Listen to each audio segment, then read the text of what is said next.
So good afternoon, everyone. So we are the first discussant today.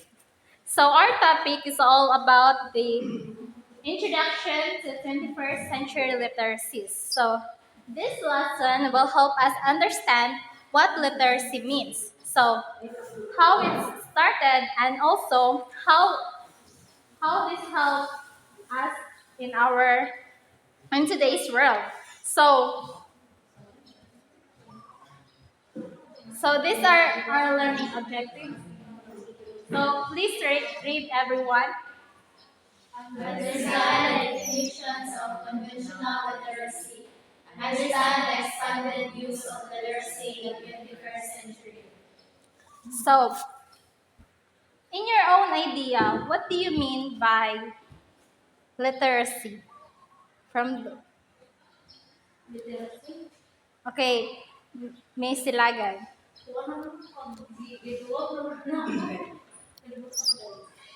Ako manigduran kay kanang literacy.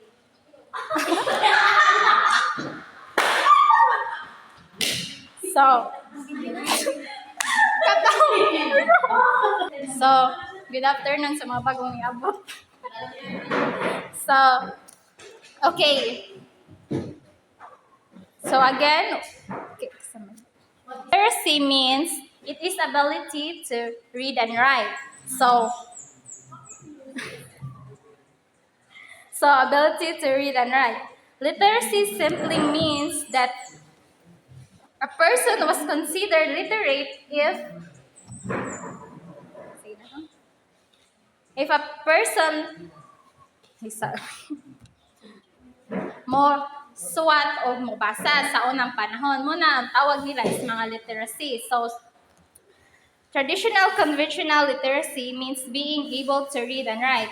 The word literacy came from the Latin word literatus, or educated, marked by letters. So, literacy came from the word Latin literatus, or being educated. So, first kaning mga tao nga kaibaw sila nga unsa ang kanang kaibaw sila mobasa ug unsa ang mga letters.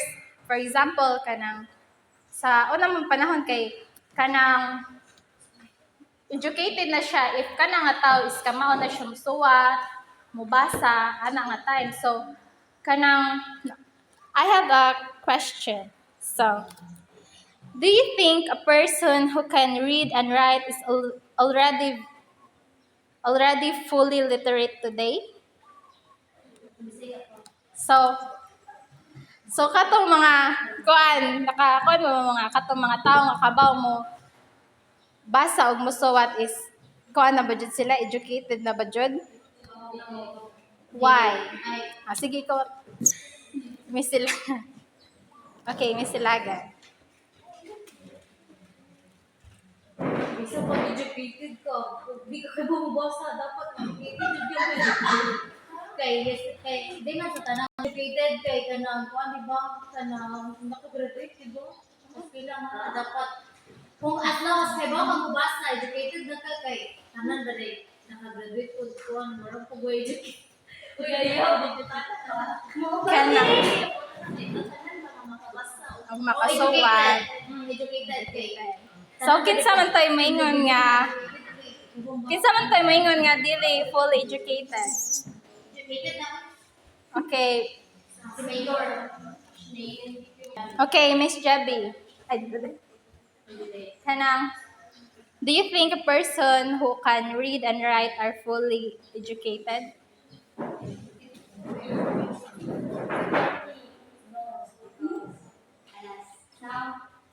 Some mga tao makabasa for makasuwat or kabang suwat is uneducated because wala tayo na-use or wala tayo ng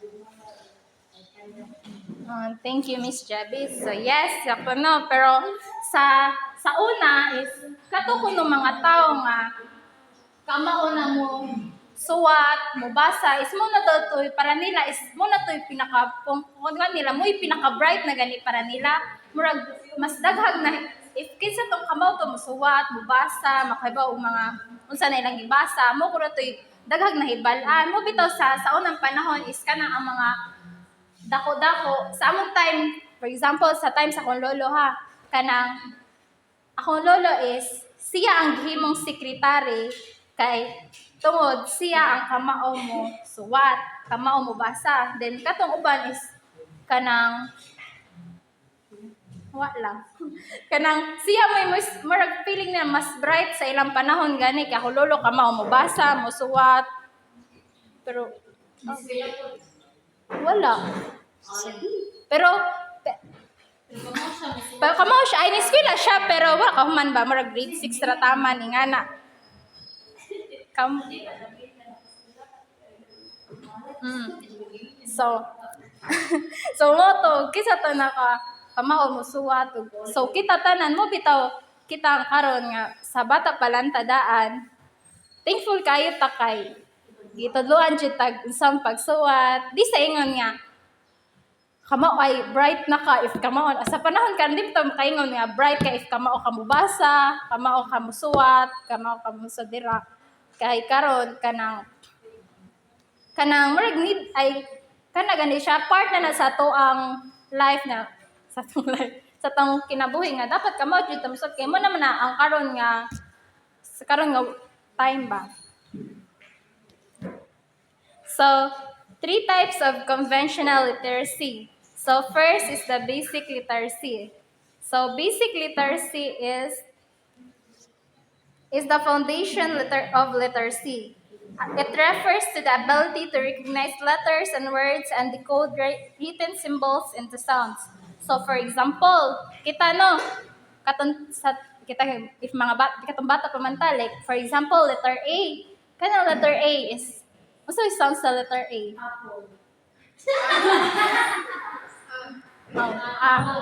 Like, di ba, nanadyo na nato ng, munay ka ng mga, kanang basic literacy nga, mga basic ra nga, for example, letter A, ang lingog is A, B, abakada ba, nga na, sa numbers po, ay ko ano, unsay unsa na siya nga numbers, 1 ba na, 2, sa duha, todo, nga na ba.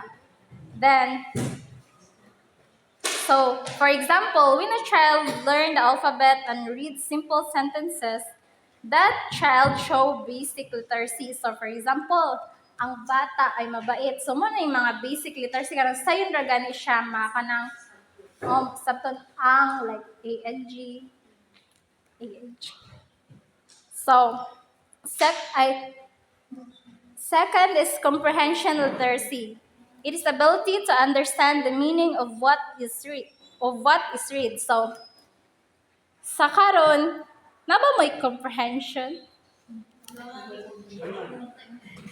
Ako, nasabtan ba ko ninyo? Hingnan lang ko ba? Charis joke. So, it's ability to understand. So it means that a person does not only read words and sentence, but also grasps the message, ideas, and information in the text. So, dapat, if unsa na imong gibasa, dapat di ba, pagbasa nato, naman dyan time nga, mubasa ta is dili na to masabtan, di dyan na to mapoint, ug unsa dyan pasabot, ana nga, to sa itong gibasa. Pero, kaning comprehension literacy, if kanaw, like, for example, kita hilig, kita mo basag mga, for example, na-parts ka ng mga English gani nga basahon, like, kanang mga nasa books, madugay jud kog sabot ana, like, ako pa na-research sa Google, ug usay pasabot ana akong gibasa kay, na yung mga parts sa her word nga, dili na ako masabtan, so, mo to mag-research. So, it is ability to use and reading and writing in daily life and work tasks. So, kaning functional practical literacy is, example ani is include reading instructions, filling out form, writing emails, and understanding signs. So, kaning functional is kanang mga instruction kay imo na siya masabtan gani og say mga kanang like for example, read the question carefully, like kintahay sa instructions sa exam, like encircle the correct answer nga na kana mo yung mga functional literacy. So this type of literacy help individuals function effectively in society. So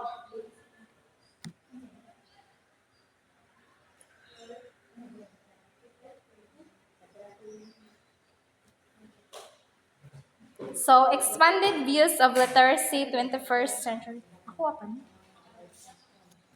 So literacy is not only reading and writing. So sa kuan sa 21st century is sa ila ay sa panahon na nila is ang kanang literacy is dili ra na siya for only for reading or writing, but literacy is not limited to reading and writing only, but it includes understanding, evaluating, and using information in digital and social environment. So dapat jud kanang dili ra sa hala suwat then wala nimo siya gi gisabot ang kato imong mga gisulat or kato imong gibasa. So dili na siya makuan nga mura toy literacy. If kabaw na ka mo suwat, literate na ka, dili. So dapat jud na while more kita ba dapat if usa tong ibasa ato na siya sabton ato yung understand ug unsa na atong ibasa para pod makaibaw ta ug unsa na sila. So in UNESCO 2004, literacy is the ability to identify, understand, interpret, create and communicate information, use printed and written materials in different contexts. So in UNESCO 2004, ang literacy is ang literacy sa ila is to identify, to understand. So mo po niya ang create, communicate information. So yes, so pinaagi sa reading and ay sa writing, maka-communicate po sila through letters. Pwede makakuha og mga information sa lain-lain mo na ilang gamiton nga aron kakuan sila mga communicate sila. So use printed and written materials in different contexts. So karon is lahi-lahi naman atong mga pwede naman ta through suwat, pwede na ta maka-create og lying skills nga sa karon di ba na naman jud tay mga bag-ong paanron digital dili na need nga suwat ta nga nanay pwede na sa cellphone mag-type na lang ta nya. So kung nakuan pa na sa unang pagkita, na sila phone pero wala sila kay bawon sa mga letters gani nay possible nga dili wrong grammar or dili gani sakto ang mga spelling nga na yung if nakakuan sila ng mga technology sa una mayroon pang karon. So why literacy is important? So literacy help people reach their goals, develop skills, and participate in society. So without literacy, it's difficult to communicate and adapt to modern life. So sakto no. So if wala jud literacy, so karon nage possible nga basta hindi ta ka maumubasa. Kasi nag-usa ta pareha ta sa una nag-aara ta to. Then in modern meaning of literacy. So karon literacy today is seen as knowledge, skills, and competence in different fields. It is important because society and technology are changing. Student and teacher must learn new type of literacies. So karon pwede naman daghanan no nga dili ra sa ingon nga suwat o magbasa ra ta. So daghan na kay tag mahimo like pwede na ta so for example katong sa technology pwede na ta communicate sa lain-lain nga kuan. Pwede na gay ta pwede pod sa true reading, pwede ta makahimo ta og mga novels.